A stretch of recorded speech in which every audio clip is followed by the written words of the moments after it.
Hello viewers. Hello viewers. Welcome to minute mystery. Welcome to minute mystery. Amazon காடுகள் அப்படினாலே எக்கச்சக்கமான மர்மங்கள் அதுக்குள்ள புதைஞ்சிருக்கு அப்படின்றது நம்ம எல்லாருக்கும் தெரிஞ்ச விஷயம் தான். ஏன்னா அமேசான் காடுகள்ல ஒவ்வொரு நாளுமே புதுசு புதுசான உயிரினங்களை சயின்டிஸ்ட் கண்டுபிடிச்சிட்டு தான் இருக்காங்க. அதுக்காக உயிரினங்கள் மட்டும் கிடையாது, அமேசான் காட்டுக்குள்ள பார்த்தீங்கன்னா 100 டிகிரி செல்சியஸ்ல ஓடிட்டு இருக்கிற நதியும் இருக்கு, பூமிக்கு அடியில ஓடுற ஒரு நதியும் இருக்கு, ஜாம்பு வைரஸை பரப்புற ஒரு பூஞ்சையும் இருக்கு, ஏன் இடம் பெயரக்கூடிய ஒரு மரமும் இருக்கு. இதை தாண்டி இன்னும் பல மர்மங்கள் அந்த அமேசான் காட்டுக்குள்ள மறைஞ்சிருக்கு. ஸோ அப்படிப்பட்ட அமேசான் காடுகளை பற்றி இன்னைக்கு வீடியோல பார்க்க போறோம். இந்த வீடியோ உண்மையிலேயே உங்களை வேற லெவலில் ஆச்சரியப்படுத்தும். ஸோ ஸ்கிப் பண்ணாம கடைசி வரைக்கும் வீடியோ பாருங்க. வாங்க வீடியோக்குள்ள போலாம். போறதுக்கு முன்னாடி நம்ம சேனலை சப்ஸ்கிரைப் பண்ணுங்க. கூடவே நம்ம ஃபேஸ்புக் அண்ட் வாட்ஸ்அப் பேஜை ஃபாலோ பண்ணுங்க, லிங்க் டிஸ்கிரிப்ஷன்ல கொடுத்துருக்கோம். அமேசான் காடுகள்ல ஓடுற நதி ஃபர்ஸ்ட் எந்த பக்கம் ஓடிட்டு இருந்துச்சுன்னா கிழக்குல இருந்து மேற்கு பக்கம் ஓடி பசிபிக் பெருங்கடல்ல தான் கலந்துட்டு இருந்துச்சு. ஆனா 15 மில்லியன் வருடங்களுக்கு முன்னாடி பூமிக்கு அடியில இருக்க நிலத்தட்டுகளோட நகர்வுனால ஏற்பட்ட மோதல்னால ஒரு மிகப்பெரிய சேஞ்சஸ் கிரியேட் ஆச்சு. இந்த மோதல்னால ஒரு மிகப்பெரிய மலைத்தொடர் உருவாச்சு. அதுதான் ஆண்டிஸ் மலைத்தொடர். அதுவும் இந்த மலைத்தொடர் 1 கிலோமீட்டர் 2 கிலோமீட்டருக்கு உருவான மலைத்தொடர் கிடையாது. கிட்டத்தட்ட 9000 கிலோமீட்டர் அளவுக்கு நீளமா உருவான மலைத்தொடர் தான் இந்த ஆண்டிஸ் மலைத்தொடர். இப்படி இந்த ஆண்டிஸ் மலைத்தொடர் உருவானனாலே அது வரைக்கும் கிழக்குல இருந்து மேற்கு நோக்கி பாய்ந்துட்டு இருந்த இந்த நதி பாத்தீங்கன்னா அதுக்கப்புறம் அப்படியே உல்டாவாய் மேற்குல இருந்து கிழக்கு நோக்கி பாய்ந்து அட்லாண்டிக் பெருங்கடல்ல கலந்துச்சு.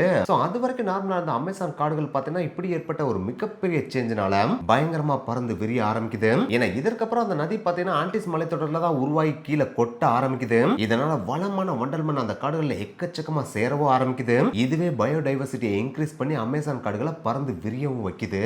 இப்படிதான் ஒரு இயற்கையை பூமியோட நுரையீரலை உருவாக்கவும் செஞ்சுச்சு. இந்த அமேசான் காடுகள் தான் இந்த பூமியோட நுரையீரல் அப்படின்னு அழைக்கப்படுது. எதுக்கு அமேசான் காடுகள் பூமியோட நுரையீரல் அடைக்கப்படுது அப்படின்றத பாக்குறதுக்கு முன்னாடி அமேசான் காடுகளுக்கு எப்படி அமேசான் அப்படின்னு சொல்லிட்டு பேர் வந்துச்சுன்றத முதல் பார்த்துடலாம். தென் அமெரிக்கா அப்படின்றது சாதாரணமான ஒரு பகுதி கிடையாது. இன்கா இன மக்கள் மாதிரியான எக்கச்சக்கமான தொன்மையான நாகரிகங்களை கொண்ட ஒரு பகுதி. அப்படிப்பட்ட அந்த பகுதியில் பாத்தீங்கன்னா எக்கச்சக்கமான தங்கங்கள் கொட்டு கிடக்குது அப்படின்ற ஒரு செய்தி பாத்தீங்கன்னா ஸ்பானியர்களுக்கும் ஐரோப்பியர்களுக்கும் இடையில பரவ ஆரம்பிக்குது. அதனாலேயே ஸ்பானியர்களும் ஐரோப்பியர்களும் பாத்தீங்கன்னா தென் அமெரிக்காவை நோக்கி படையெடுத்து வர்றாங்க. அப்படி படையெடுத்து வந்து அங்க தங்கங்களை தேடுறப்ப அங்க இருக்கிற பழங்குடியின மக்கள் இருப்பாங்க பாத்தீங்களா, அவங்க ஸ்பானியர்களுக்கும் ஐரோப்பியர்களுக்கும் எதிராக பயங்கரமா போரிடவும் செய்றாங்க. இப்படி போரிட்ட எல்லாருமே பாத்தீங்கன்னா பழங்குடியின மக்களா தான் இருக்கவே செய்றாங்க. இந்த விஷயத்துல தான் ஐரோப்பியர்களும் ஸ்பானியர்களும் வியந்து போய் ஆச்சரியமா ஒரு விஷயத்தை பார்த்தாங்க. ஏன்னா பழங்குடியின மக்கள்கிட்ட அந்த அளவுக்கு பெருசு ஆயுதங்கள் இருக்காது, ஆனா அவங்க பயங்கரமா எதிர்த்து போரிடவும் செஞ்சாங்க. அதுலயும் முக்கியமா அந்த பழங்குடியின மக்கள் ஆண்களுக்கு ஈடா, ஏன் ஆண்களை விட ஒன் ஸ்டெப் அகடாவே பெண்கள் தான் பாத்தீங்கன்னா வீரமா வேற லெவல்ல வந்து ஸ்பானியர்களையும் ஐரோப்பியர்களையும் எதிர்த்து சண்டையிடவே செஞ்சாங்க. பெண்கள்கிட்ட காணப்பட்ட இந்த ஒரு வீரமான செயல்களை பார்த்து ஸ்பானியர்களும் ஐரோப்பியர்களும் வேற லெவல்ல வியந்து போனாங்க. அப்படி வியந்தனாலேயே கிரேக்க புராணங்கள்ல வர வீரமான ஆண்களை வீழ்த்துற பெண் போராளிகள் இருப்பாங்க பாத்தீங்களா, அவங்கள ஸ்பெசிபிக்கா குறிப்பிடுற பெயரான அமேசான்ஸ் அப்படின்ற ஒரு பெயரை அப்பதான் ஃபர்ஸ்ட் பாத்தீங்கன்னா அந்த பழங்குடியின பெண்களுக்கு சூட்டுறாங்க. அதாவது அமேசான்ஸ் அப்படின்னு சொல்லிட்டு சூட்டுறாங்க. அப்படி சூட்டப்பட்ட அந்த ஒரு பெயர் தான் நாளடைவுல அந்த காடுகளுக்கே பாத்தீங்கன்னா அமேசான் அப்படின்ற காடா பெயர் மாறவும் செஞ்சுச்சு. இந்த அமேசான் அப்படின்ற பெயர் பாத்தீங்கன்னா வீரத்தின் அடையாளமா தான் சூட்டப்பட்டுச்சு. இப்படி பேர் சூட்டப்பட்ட இந்த அமேசானோட பிரம்மாண்டத்தை பத்தி உங்களுக்கு சொல்லணும்னா இந்த காடுகள் ஒரு நாடு 2 நாடு கிடையாதுங்க, கிட்டத்தட்ட 9 நாடுகள் வரைக்கும் பறந்து விரிஞ்சிருக்கு. அந்த நாடுகளோட பேரை சொல்லணும்னா Brazil, Colombia, Peru, Venezuela, Ecuador, Guyana, Bolivia, Suriname, French கயானான்னு சொல்லிட்டு 9 நாடுகள் வரைக்கும் பறந்து விரிஞ்சு கிடக்கு. ஆனா என்னதான் இந்த காடுகள் 9 நாடுகள் வரைக்கும் பறந்து விரிஞ்சிருந்தாலும் அதோட மேக்சிமம் அதாவது 60% ஆஃப் காடுகள் பிரேசில் நாட்டுல தான் இருக்கவே செய்யுது. இதுல இருக்க பிரம்மாண்டமான விஷயமே என்னன்னு பாத்தீங்கன்னா அதிக மழை பெய்யுற காலங்கள் இருக்கு பாத்தீங்களா, அந்த காலங்கள்ல அமேசான் நதியோட அகலம் மட்டும் எவ்வளவு இருக்கும் தெரியுமா, கிட்டத்தட்ட 300 கிலோமீட்டர் வரைக்கும் பறந்து விரிஞ்சிருக்குமா. அதாவது நீங்க ஒரு கரையில இருந்து நதியோட மறுக்கரையை பார்க்கணும்னு நினைச்சீங்கன்னா அதை பார்க்கவே முடியாது. அது கடல் மாதிரி பறந்து விரிஞ்சு கிடக்குமா. நல்லா ஞாபகம் வச்சுக்கோங்க, நாங்க சொல்றது நதியோட நீளம் கிடையாது, அகலம் மட்டுமே 300 கிலோமீட்டர். இந்த அமேசான் நதி ஒவ்வொரு நாளுமே பார்த்தீங்கன்னா கிட்டத்தட்ட 18 பில்லியன் கனமீட்டர் அளவுக்கு தண்ணியை அட்லாண்டிக் பெருங்கடல்ல போயிட்டு கொட்டுன்னு கொட்டுதான். இப்படி 18 பில்லியன் கனமீட்டர் நல்ல தண்ணியை கொண்டு போய் கடல்ல கொட்டுறதுனால அந்த கடலோட 125 மைல் தூரம் வரைக்கும் பாத்தீங்கன்னா கடல் தண்ணி உப்பாவே இருக்காதான், நல்ல தண்ணியா தான் இருக்கவே செய்யுமா. அந்த அளவுக்கு இந்த அமேசான் நல்ல தண்ணி பாத்தீங்கன்னா கடல் தண்ணிலேயே தாக்கத்தை கிரியேட் பண்ணுது அப்படின்னு சொல்றாங்க. அதனாலே அந்த ஏரியா இருக்கு பாத்தீங்கன்னா, அதாவது கடல்ல நல்ல தண்ணி இருக்கிற ஏரியா இருக்கு பாத்தீங்கன்னா, அந்த ஏரியாவை ஸ்வீட் சி அப்படின்னு சொல்லிட்டு அழைக்கவும் செய்றாங்க. கேட்கறதுக்கே பிரம்மாண்டமா இருக்குல்ல. இதுவே உங்களை பிரமிக்க வச்சுச்சுன்னா இன்னும் எக்கச்சக்கமான விஷயங்கள் இருக்கு. அதை ஒவ்வொன்றா இப்ப பார்க்கலாம். அதுல ஃபர்ஸ்ட் சொல்லணும் அப்படின்னா, இது வரைக்கும் நதிகள் எல்லாமே பூமிக்கு மேல ஓடிதானே நம்ம பார்த்திருப்போம். ஆனா அமேசான் காடுகள்ல பூமிக்கு அடியில பாத்தீங்கன்னா ஒரு செம்மையான நதி ஓடிட்டு இருக்கான். அதோட பேரு ரியோ ஹம்சா அப்படின்னு சொல்லிட்டு சொல்றாங்க. அதாவது இப்ப ரீசெண்டா ஃபேமஸ் ஆயிட்டு இருக்கிற நேமான ஹம்சா இருக்கு பாத்தீங்களா, அதே நேம் தான் இங்கேயும். ஆனா இங்க இருக்கு பேரு ரியோ ஹம்சா. அதுவே இது பூமிக்கு அடியில இருக்குதுன்றக்காண்டி லைட்டா ஒரு லேயருக்கு கீழே ஓடுற நதிலாம் கிடையாது. பூமிக்கு அடியில கிட்டத்தட்ட 4 கிலோமீட்டர் ஆழத்துல இந்த நதி ஓடிட்டு இருக்கோம். அதுவும் இப்படி ஓடுற இந்த நதியோட அகலம் அமேசான் நதியோட அகலத்தை விட பெருசு அப்படின்னு சொல்றாங்க. இப்படி பூமிக்கடியில ஓடுற இந்த நதியும் பாத்தீங்கன்னா அட்லாண்டிக் பெருங்கடல்ல தான் போய் கலக்கவும் செய்யுதான். கேட்கறதுக்கே செம்ம ஆச்சரியமா இருக்குல்ல. இது மட்டும் கிடையாது. இந்த காட்டோட மையப்பகுதியில கிட்டத்தட்ட 3ல இருந்து 4 கிலோமீட்டர் அளவு நீளம் இருக்க ஒரு நதியில எப்பயுமே 50ல இருந்து 100 டிகிரி செல்சியஸ் அளவுக்கு வெப்பநிலை மெயின்டைன் ஆயிட்டே இருக்குமாம். அதாவது அங்க இருக்கிற நதி தண்ணி மட்டும் கொதிச்சுக்கினே இருக்குமாம். இத்தனைக்கு அந்த நதியோட அடியில பாத்தீங்கன்னா எந்த விதமான வல்கனோ ஆக்டிவிட்டிஸும் கிடையாது. இருந்தாலும் எப்படி அந்த இடத்துல மட்டும் தண்ணி கொதிச்சுட்டே இருக்கு அப்படின்றது சயின்டிஸ்ட்கே ஆச்சரியமா தான் இருக்கு. சோ இப்படி 50ல இருந்து 100 டிகிரி செல்சியஸ்ல அந்த தண்ணி கொதிச்சிட்டு இருக்கனாலேயே அந்த தண்ணியில எந்த உயிரினங்கள் இறங்கினாலும் இறங்கின உடனே அவிஞ்சு இறந்து போயிடும் அப்படின்னு சொல்றாங்க. இது மட்டும் கிடையாது. ஜேம்ஸ் கேமரன் அவருடைய அவதார் படத்துல நைட்ல ஒளிர மாதிரியான காடுகள்லாம் காமிச்சிருப்பாரு பாத்தீங்களா? அந்த சீன்ஸ் எல்லாம் பொய்யெல்லாம் கிடையாது. அமேசான் காடுகளோட சில பகுதிகளுக்கு போனீங்கன்னா அந்த விசுவல் எல்லாத்தையும் உண்மையிலே நம்மளால கண்களால பார்க்க முடியும் அப்படின்னு சொல்றாங்க.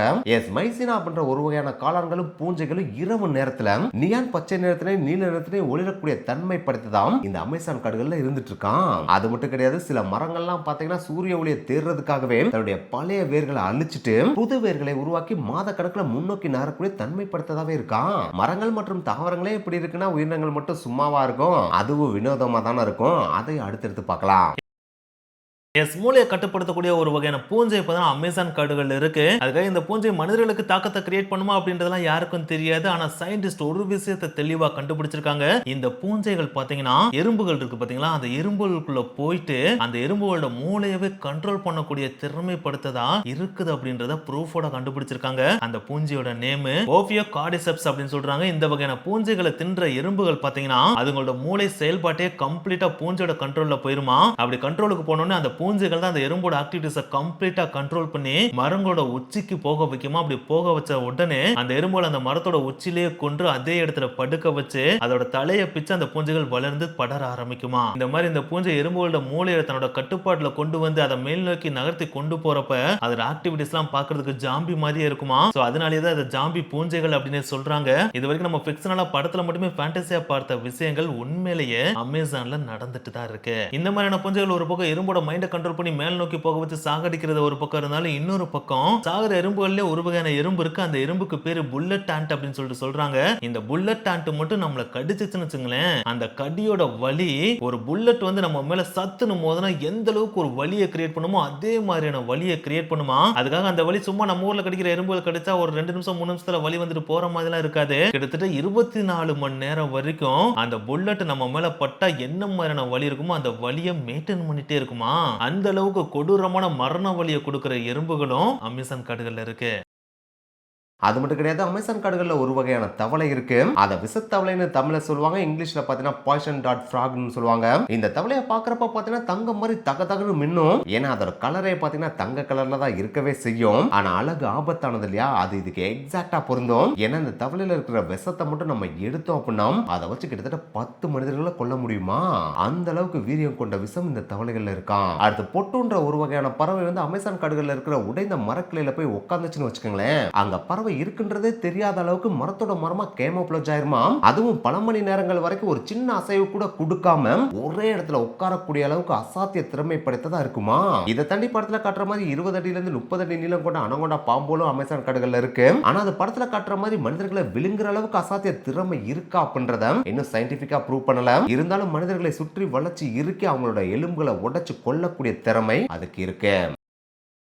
ஸோ இவ்வளவு பிரம்மாண்டங்கள் கொண்ட இந்த அமேசான் காடு பல மில்லியன் வருடங்கள் தாண்டி இன்னும் செழிப்பா இருக்கிறதுக்கு முக்கியமான காரணமே சகாரா பாலைவனம் சொன்னா உங்களால நம்ப முடியுதா? என்னங்களா சொல்றீங்க, சகாரா பாலைவனம் ஆப்பிரிக்கா கண்டத்துல இருக்கு, அமேசான் காடு தென் அமெரிக்கால இருக்கு, ரெண்டுக்கு நடுவில் அட்லாண்டிக் பெருங்கடல் இருக்கு. இதுக்கு அதுக்கு என்னடா சம்பந்தம் இருக்கு அப்படின்னு கேட்டீங்கன்னா கண்டிப்பா சம்பந்தம் இருக்கு. ஏன்னா சகாரா பாலைவனத்துல இருந்து வீசுற புழுதி காற்று இருக்கு பாத்தீங்கன்னா, அந்த புழுதி காற்று அட்லாண்டிக் பெருங்கடலை தாண்டி கடந்து வந்து அமேசான் காடுகள்ல உழுகுது. அதுவும் கொஞ்ச நஞ்சம் கிடையாது. ஒவ்வொரு வருஷமும் 18 கோடி டன் அளவுக்கு சகாரா பாலைவனத்துல இருக்கிற மண்ணு பாத்தீங்கன்னா அமேசான் காடுகள்ல வந்து உழுகுது. அப்படி உழுகுற அந்த மண்ணுல ஒவ்வொரு வருஷமும் 22,000 டன் பாஸ்பரஸ் பாத்தீங்கன்னா அமேசான் காடுகள்ல வந்து சேரவும் செய்யுது. சோ இந்த பாஸ்பரஸ் இருக்கு பாத்தீங்களா, இந்த பாஸ்பரஸ் தான் பாத்தீங்கன்னா இயற்கையாவே அமேசான் காடுகளுக்கு ஒரு மிகப்பெரிய உரமா அமையுது. அதுதான் அமேசான் காடுகளை பறந்து விருந்து பல மில்லியன் வருடங்களா செழிப்பா வைத்திருக்க உதவவும் செய்யுது. சோ இந்த ஒரு விஷயத்தை பாக்குறப்பதான் இயற்கைக்கு ஈடு என்ன இந்த உலகத்துல கிடையவே கிடையாதுன்றதை நம்மளால அண்டர்ஸ்டாண்ட் பண்ணவும் முடியுது.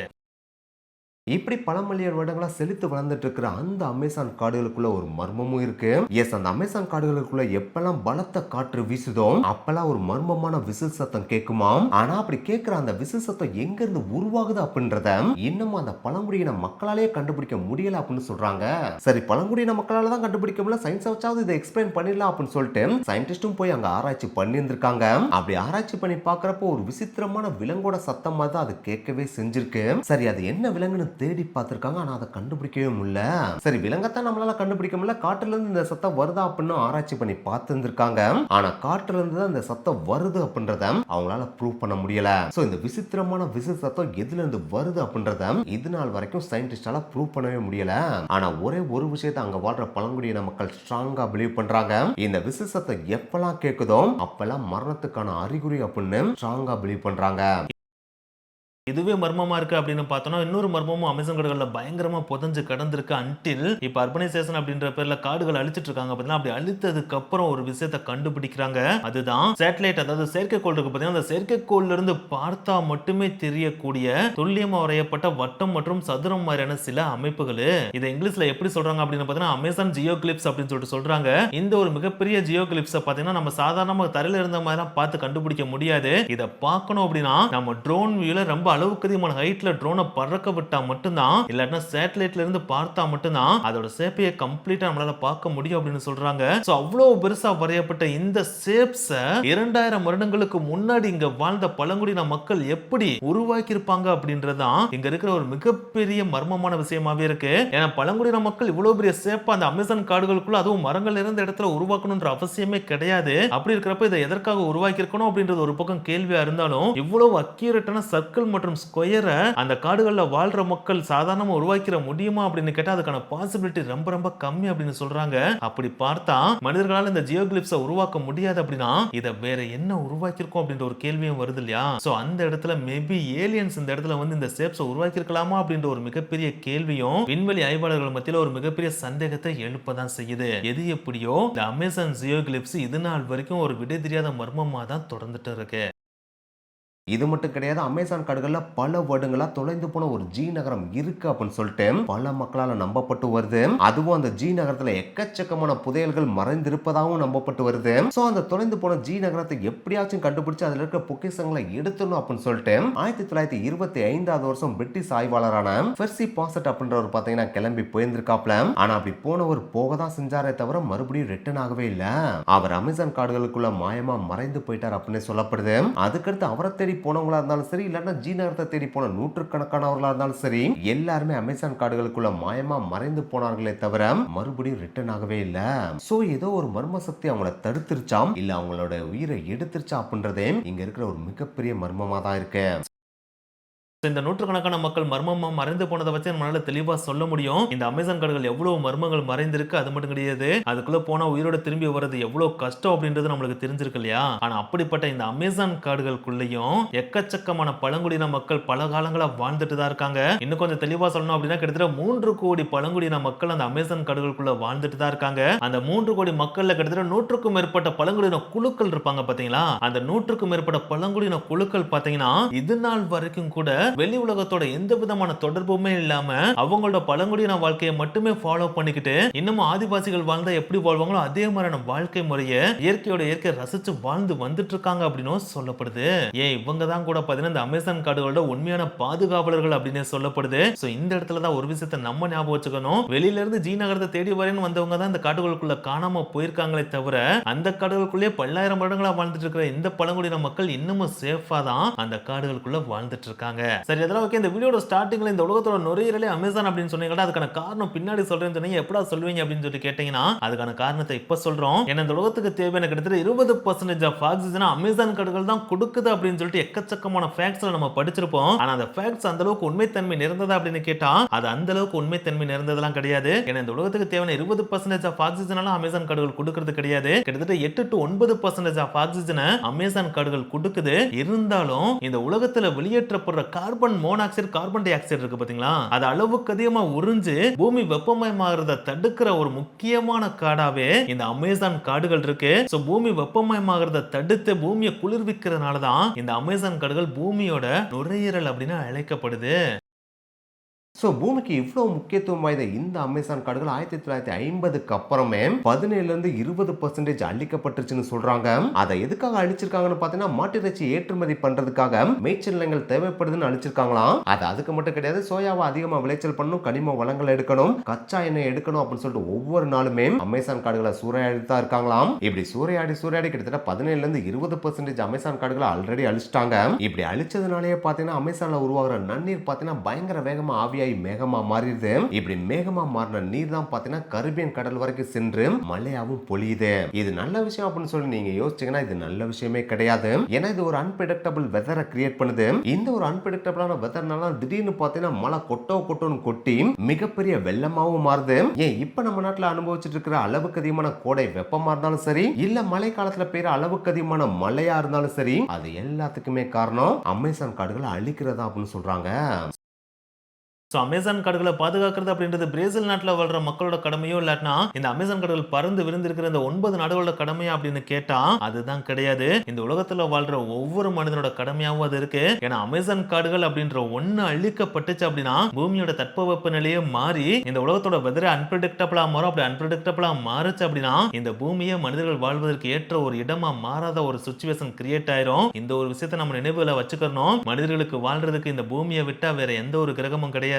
சோ இருக்கிற இந்த பூமியை நம்ம நல்லா பாத்துக்கணும். அப்படின்னா இருக்கிற இயற்கை வளங்களை நல்லா பாத்துக்கணும். அதுலயும் முக்கியமா அந்த அமேசான் காடுகளை எவ்வளவு தூரம் பாதுகாக்கிறோமோ அவ்வளவு தூரம் இந்த பூமி இன்னமும் பல மில்லியன் வருடங்கள் வரைக்கும் பாதுகாப்பா இருக்கும் அப்படின்றத எந்த விதமான மாற்று கருத்தும் கிடையவே கிடையாது. இன்னொரு விஷயத்தை குறிப்பா சொல்லியானோ, அமேசான்ல இது வரைக்கும் மனிதர்கள் எக்ஸ்ப்ளோர் பண்ண பகுதி அப்படின்றது ரொம்ப சொற்பமான பகுதி மட்டுமே தவிர இன்னமும் மனிதர்கள் எக்ஸ்ப்ளோர் பண்ணாத பகுதிகள் எக்கச்சக்கமா இருக்கு. அந்த எக்கச்சக்கமான பகுதிகளில் இது வரைக்கும் மனிதர்கள் பார்த்திராத பல விஷயங்கள், பல மர்மங்கள் மறைந்து கிடப்பதற்கான சாத்தியக்கூறுகள் நிறையவே இருக்கு அப்படின்னு சயின்டிஸ்ட் அடிச்சு சொல்றாங்க. சோ இன்னும் இந்த அமேசான் காடுகளை பத்தி எக்கச்சக்கமான மர்மங்கள் வேணும்னு நினைச்சீங்கன்னா மறக்காம கீழே கமெண்ட் பண்ணுங்க. நெக்ஸ்ட் பார்ட்ல போறோம். அது வரைக்கும் கொஞ்சம் வெயிட் பண்ணுங்க. until then tata bye bye, see you.